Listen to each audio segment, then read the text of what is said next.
welcome back to the farm. This has been an absolutely action-packed week, and it's been so much fun and incredibly exhausting. I wanted to take you along for the ride. So I'm starting out with just an update on what the farm's looking like right now, especially because it's getting ready to have a big time glow up, which you'll see later on in this video. So stay tuned. Also this week, we honored my mom's sister. She had passed, and so we had her service. I got to spend all kinds of time with mom and then friends from Illinois that came in to spend the week with us, and we got to enjoy all kinds of firsts with their son, Charlie. So this is how the farm is looking the first part of July. We've really been blessed with some uncharacteristic rain.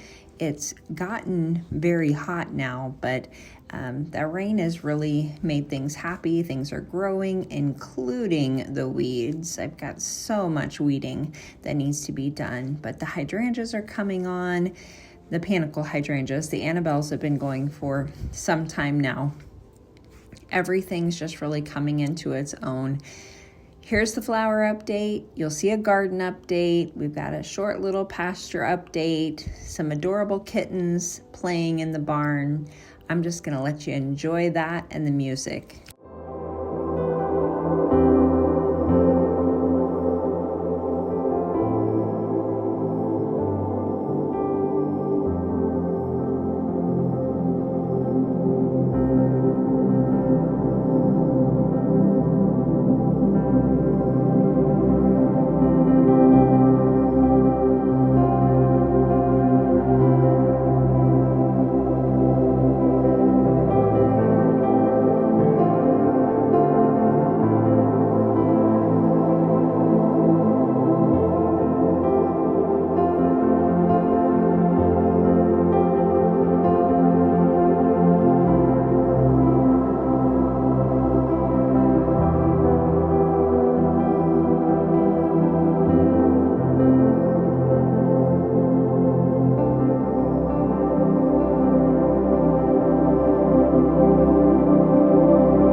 So we got to spend a few hours at the community center in Cuba, Kansas, roller skating. I just think this is so much fun. It's got the old wood floor. All around the edge are these gorgeous old pictures of the town and its townspeople. It just was so nice. And the best part was it was just us. So it didn't matter that it had been 25 plus years since I had roller skated, and it didn't matter that we were just kind of getting our sea legs again. It was way less intimidating because it was just us as well.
there's our friend Tim being silly, but we're back home and you can see that our roof is partially naked. So the roofers arrived, they started getting all the old shingles off. It was an absolute disastrous mess. This was the first time that I had done a re-roofing project, but I will tell you, I was so impressed with how considerate the company was to try to protect my landscaping. You can see here that they built this kind of chute thing with plywood pieces off the back to try to prevent the majority of my plants from being crushed. And the guys just worked so hard in ridiculous amounts of heat, and they got things done rather quickly. So we're in the process of this glow up, and while they continue to work, we're going to run to town and check out some fun history in Washington.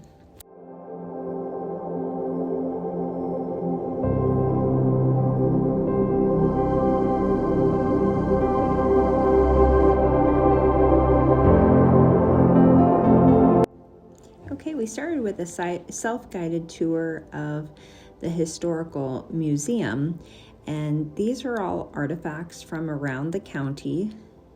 We also got to view and walk through a one-room schoolhouse that had all the desks, and it was really kind of set up the way it would have been back in the day. And it was absolutely mind-blowing that there was over 150 schools in Washington County. So they were like every 4 miles, and it was really fun to hear about all of that. But I just thought those old desks and the school was absolutely gorgeous. The handiwork on the quilts and dresses that you just saw were super fun.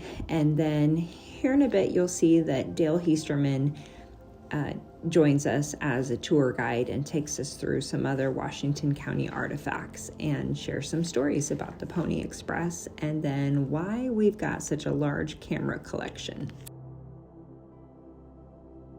18 must be expert riders willing to risk death daily. Orphans preferred. Yep. Wages $25 per week. Orphans preferred.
Business here in town.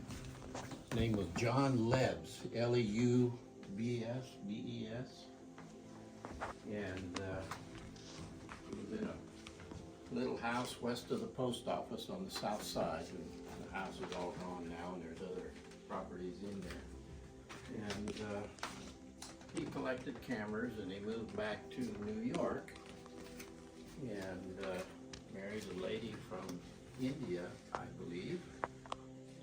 He just kept collecting cameras, and when it was time for him to think about slowing down, retiring, why, he wanted to know if the museum here would be interested in his collection. So he sent them all here, one box at a time. And we've had a few donations since then from local people. And he also provided this book, which is considered the Bible of cameras. And it lists all of the models and everything. Supposedly it's kind of a limited production of the book as well.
It's incredible to have a beam from the World Trade Center right here in Washington, Kansas, and also to have the individual that the movie 12 Strong is portraying.